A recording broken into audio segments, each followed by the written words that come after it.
dia. A Kiri. Vai dar oi pra Kiri. Fala, Kiri. Fala com a Kiri, fala. Hoje é dia 2 de outubro de 2011 e o Fabrício está sentado do lado da Kiri. Os melhores amigos. Né, Fabrício? Fala bye bye. Tchau. Tchau. Passa a mão na Kiri e fala Kiri.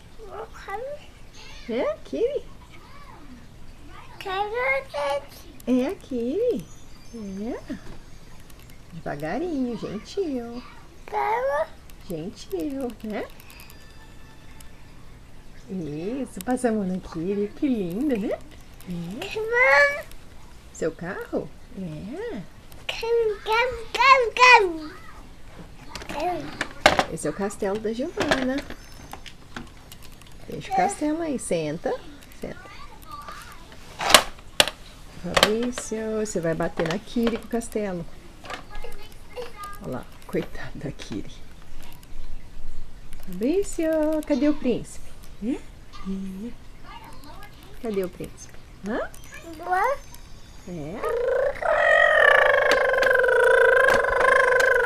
Não é um carro não, Fabrício, é um castelo.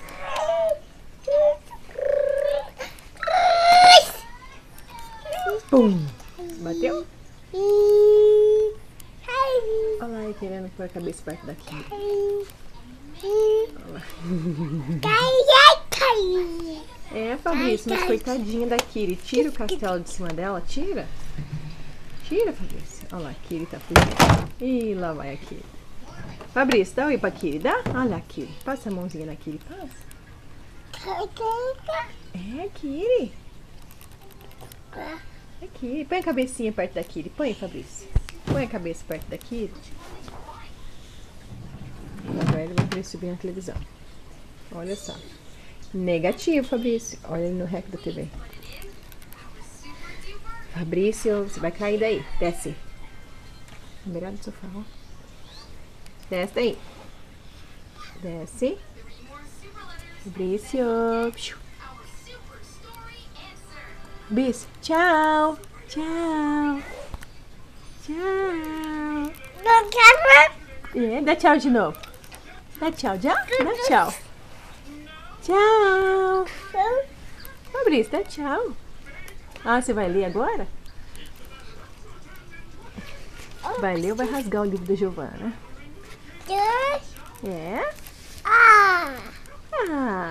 Cadê o outro livro seu que você gosta? Cadê? E aqui ele do lado dele. Apanha dele, coitado. Mesmo assim não fica lá. Fabrício. Cadê o seu livro? Cadê? Aqui. Isso. Ele gosta desse grande. Aí fica ele e o Kevin fica mostrando as fotos. Fala pra que é. Cadê a bola, Fabrício? Cadê a bola? Bola. Cadê a bola? Mostra. Aí, cadê? Isso, bola. É. Bola.